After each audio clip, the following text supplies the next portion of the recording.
చేయని వాళ్ళు చేయడం ఒక అంశం.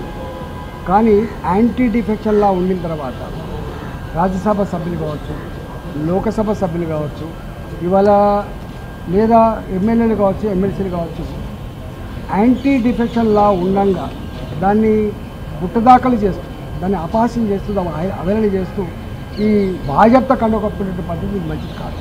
కేసీఆర్ గారు గతంలో వారు కూడా చేసింది ఇదే పని. కానీ వారు 18 మంది ఎమ్మెల్యేలు ఉంటే 2/3 ఎమ్మెల్యేలు చేతికొచ్చేంత వరకు బయటికి తెలియలేదు. లోపల మాట్లాడుకున్నాడు, మాట ముచ్చట అయిపోయింది, కానీ వాళ్ళు ఎవరు చేయని కాలేదు. కానీ 12 మంది సంపూర్ణ వచ్చినట్టు చేయలేదు. కానీ ఇక్కడ కాంగ్రెస్ పార్టీ 39 మంది ఎమ్మెల్యేలు ఉన్నటువంటి టీఆర్ఎస్ పార్టీలో 26 మంది వస్తేనే ఇవాళ యాంటీ డిఫెక్షన్లా అట్రాక్ట్ కాదు.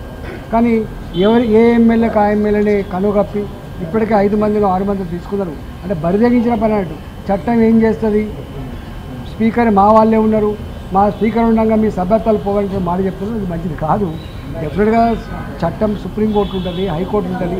ఈ బరిదగించి యాంటీ డిఫెక్షన్ లా ఉండగా కూడా ఇట్లాంటి చర్యలు చేపడితే చట్టం తప్పకుండా దాన్ని పని చేస్తానని విశ్వాసం ఉంది.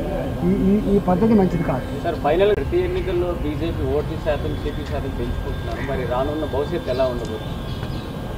రాజకీయాలని మాట్లాడతాం. రేపటి కాలంలో మీకు తెలుసు, గతంలోనే 2023లోనే భారతీయ జనతా పార్టీ తెలంగాణ రాష్ట్రంలో అధికారం రావాలి. సరే, రకరకాల కారణాల వల్ల రాలేకపోతున్నారు.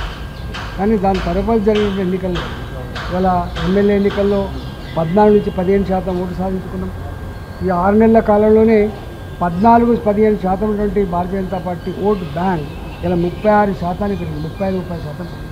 మొత్తం దేశంలో అత్యధికంగా ఓటు షేర్ సాధించుకున్నది ఈ మొత్తం పార్లమెంట్ ఎన్నికల్లో 29 రాష్ట్రాల్లో, కేంద్ర ప్రాంతాల్లో ఎక్కడ రానంత గొప్ప ఓటు షేరింగ్ ఈసారి భారతీయ జనతా పార్టీకి వచ్చింది. ఇది దేనికి సంకేతం అంటే, రేపటి సర్పంచ్ ఎన్నికలు కావచ్చు, మండల పరిషత్ ఎన్నికలు కావచ్చు, జిల్లా పరిషత్ ఎన్నికలు కావచ్చు, లేదా రేపు ఏ ఎన్నికలు వచ్చినప్పటికీ కూడా ఇవాళ ఎమ్మెల్యే ఎన్నికలు, ఎంపీ ఎన్నికలు ఎట్లా కొట్టాడినామో రేపు మున్సిపాలిటీ ఎన్నికలు అట్లే కొట్టాడతాం, రేపు జిహెచ్ఎంసీ ఎన్నికలు అట్లే కొట్టాడతాం, లోకల్ బాడీ ఎన్నికలు కూడా అట్లే కొట్టాడతాం గ్రామాల్లో. కాబట్టి రాబోయే కాలంలో ఎప్పుడు ఎన్నికలు జరిగినా కూడా రాష్ట్రంలో, తెలంగాణ రాష్ట్రంలో ఏర్పడబోయే ప్రభుత్వం భాజపా ఇవాళ సంపూర్ణంగా బీజేపీ ప్రభుత్వం.